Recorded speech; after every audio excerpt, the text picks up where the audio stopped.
Good day. In this video, we will be presenting Experiment 2, Digital Output. The objectives of this experiment is to learn how to create a project and build a project, to understand how the final code program to the microcontroller, to create a simple code for controlling a LED. In this experiment, we will be using Imperial XIDE program. To start the task, click File, New Project, Microchip Embedded, then click Standalone Project. After that, click Next, select the microchip which is my PIC 16F18875 microcontroller. Use x68 compiler. Lastly, save it to your preferred folder and save. For this project, there are three peripherals: system module, interrupt module, and pin module. Under the pin module, open the pin manager, then click on the RA4 output, which is connected to the D2 LED. Once selected, it should turn green. Do the same for port B, pin 37 or RB4 as input. It should be like this in the picture below when completed. On the pin module selection in the project resources section, RB4 will be the output that will read the switch. The weak pull-up box or WPU is checked. RA4 will be an output and control the LED. Check on the output box to make the pin an output.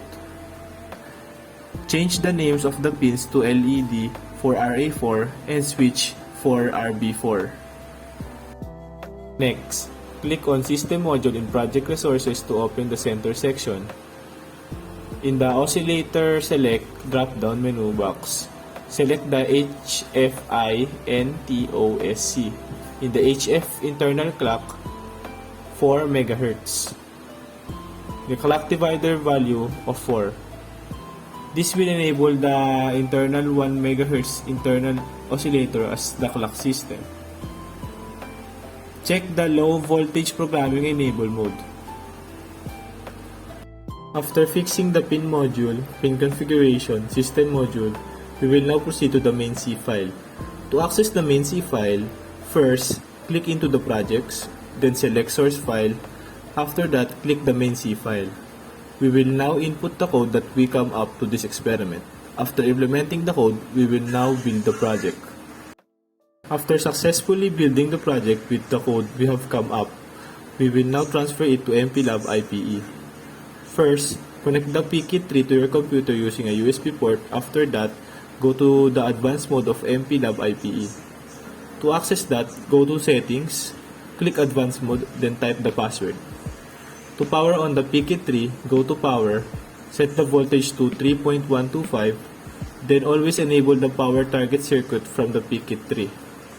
After connecting the PKit3 to the computer and to the microchip, we can now program the PIC 16F18875 microcontroller. This is the outcome of our experiment.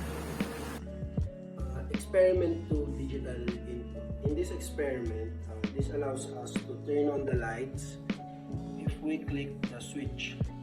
For example, we can click it as many times as possible. See?